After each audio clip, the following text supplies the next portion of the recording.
The reason most people struggle with manifesting what it is that they want is because the very wanting of it is the thing that's repelling it.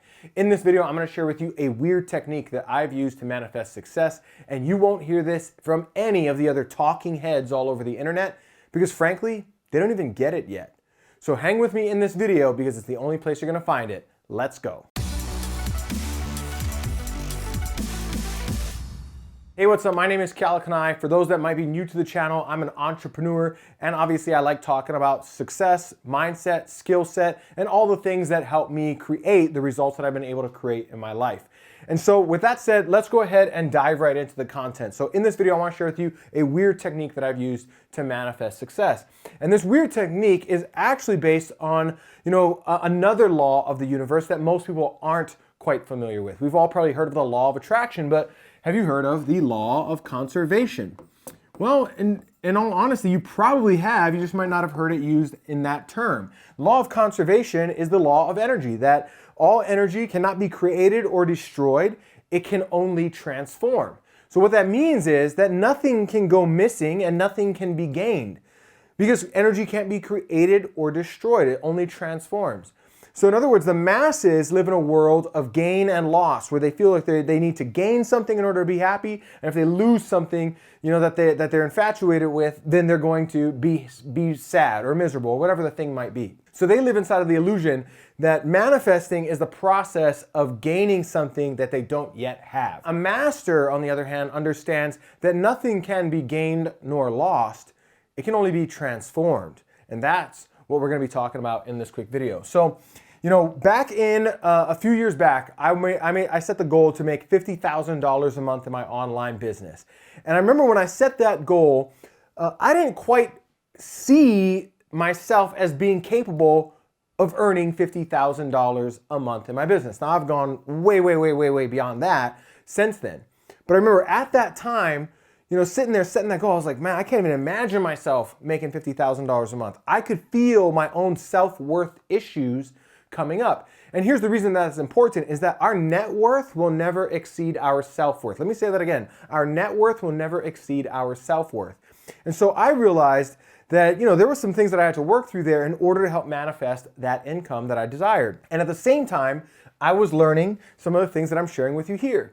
So here's what I did, that's the weird manifestation technique, is I wrote down on a piece of paper my goal of making $50,000 per month. Now, if nothing can be created or destroyed, what that means is I don't have to go gain $50,000 a month. It's that I have $50,000 a month of value that I already possess that I am not seeing in the form of money because I'm not valuing it in the form of money, right? So what I want to do is take an inventory of how I was already worth that $50,000 a month that I want to go manifest, because if I could see that I was already worth it, that I was already expressing that value into the world, just not seeing it in the form of money because I hadn't previously valued it in the form of money, well then I would realize that there was nothing that I had to become in order to create that income. Instead, it was just being grateful for that which already existed. You're going to see what I mean here in just a moment.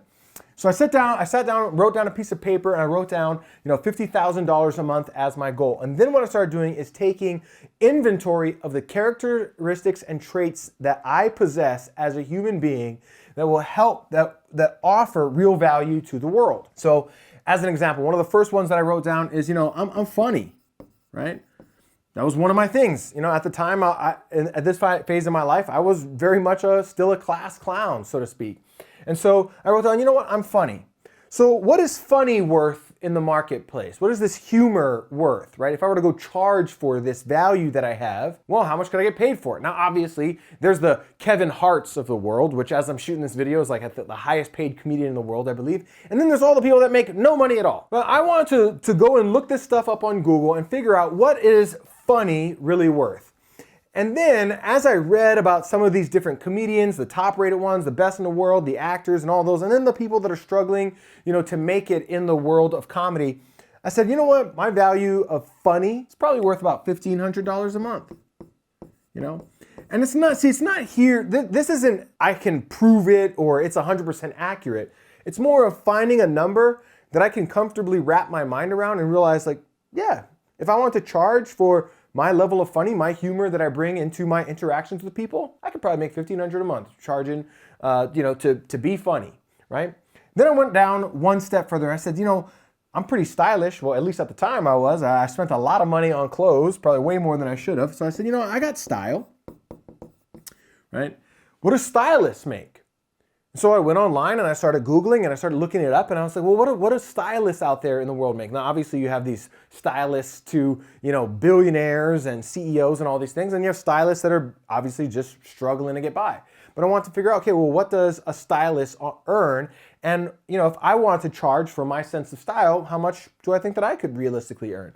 Now, this came out to something like probably about $1,000 a month.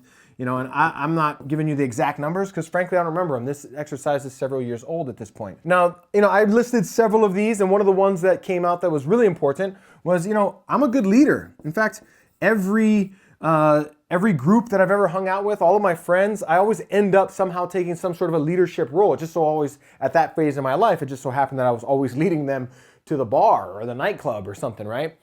But I said, hey, I'm a good leader. I seem to always find myself in leadership roles, even at my jobs. Well, what do some of the best leaders in the world make? So I went online. Of course, you look up the leaders of the world that are billionaires running multi-billion-dollar companies. You got the high-level CEOs and multi-million-dollar companies. You've got, leaders that are leading street gangs, as an example, right? That's the other side of the coin. So I read about all these different leadership types, and I said, well, if I were to charge for my leadership skills, what do I really believe that they're worth? And I was comfortable writing down, $10,000 a month. And on and on and on and on this list continued to go. Just taking a quick inventory of the characteristics and traits that I had available to me that I was not charging for. I was not valuing them in the form of money. Therefore, I wasn't seeing them in the form of money. But it was really taking an inventory of realizing that, oftentimes when we set a goal or when we want to create something, we want to attract something, since we're talking about law of attraction, right? The thought process is that we don't already have it. And when we perceive that something is missing in life, that's just perception because nothing can be missing. Because the law of conservation, energy can't be created or destroyed, it can only transform. So in other words, it's not that the thing is missing that we want to attract, it's that it's in a form that we don't yet recognize. And because we don't recognize the form that it's currently in, and we're not grateful for the form that it's in, it is not in the form that we desire. When we can see the form that it's currently in, be grateful for the form that it's currently in, then we get to transform it into the form that we desire, right? And so as I'm taking this inventory of myself, my life, my characteristics, my traits, the value that I have to offer the world, I slowly became grateful for the form of wealth that I was already expressing in my life. And as I became grateful, in fact, I remember when I wrote down the term leader, and I sat there and I said, I think I'm worth $10,000 a month as a leader. I remember getting teary-eyed writing that down, being overwhelmed with gratitude of the fact that, I do have real value to offer the world. And in that gratitude, because I'm grateful for the form that it's in, the mastery to transform it into the form that I desire, which was a $50,000 a month business at the time. And so, within about a year of this, I had my first $50,000 month. And I wasn't anywhere close to that when I did this exercise. So within about a year, I went from practically nothing to my first $50,000 month. Now, can I say with absolute concrete scientific certainty that this exercise is the only thing that did it? No, I can't say that. In fact, none of your favorite gurus on the internet can actually say that. There's a very, very big difference between correlation and causation. But what I can say is by doing this exercise, I could look in the mirror and see that I was worth $50,000 a month. I had no problem seeing myself earning $50,000 a month. My self-worth increased as a result of this exercise, and because our net worth can never exceed our self-worth, well, at least one major part of the equation was solved for. I'll give you one more example of this that I've shared in some of my events and masterminds and whatnot. In the law of attraction, they always talk about these love lists, right? So this is me talking about wanting to attract money, but people talk about, well, I want to attract a partner, I want to attract, a spouse, right? And so most commonly in the world of, law of attraction, they say, oh, well, you should write down a list of all the characteristics and traits that you want to attract in a partner, right? So that you can be crystal clear. What you've got to be is crystal clear about this person that you want to attract or manifest. Well, yeah, that's probably better than being completely unclear about what you want. However, it's not quite a full solution to the problem. See, because this, again, law of conservation. You're not going to gain or lose something. You transform what already is. So when we write down these characteristics or traits, the next step would be to take an inventory of how those characteristics and traits are already showing up in our lives. So if I were to write down the character, I want to attract somebody who's smart. Well, I might start then writing down all the names of the people who I know who are already smart, the people in my life that are already reflecting that characteristic or trait. If the next one was, adventurous, then I would write down all the names of the people that are already in my life that are adventurous. If I were to write down, that they are funny, well, I would write down the names of all the people in my life that I know already that are funny. So I can see that nothing is missing in my life.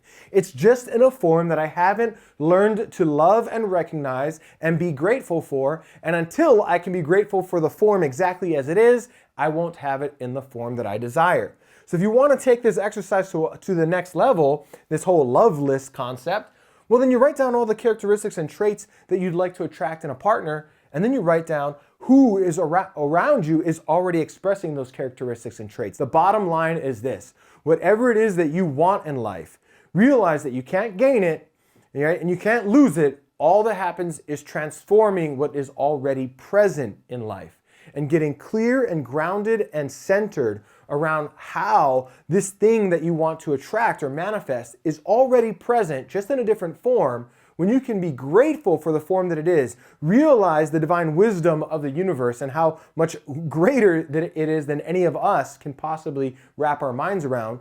When you can find gratitude for the form that it's in, you will have dominion over it and be able to transform it into the form that you desire. I hope you got value out of this. Like, drop a comment, subscribe, turn on the notifications, join the Bell Squad and get notified when I drop new content, and I'll see you in a future video, my friend. Take care.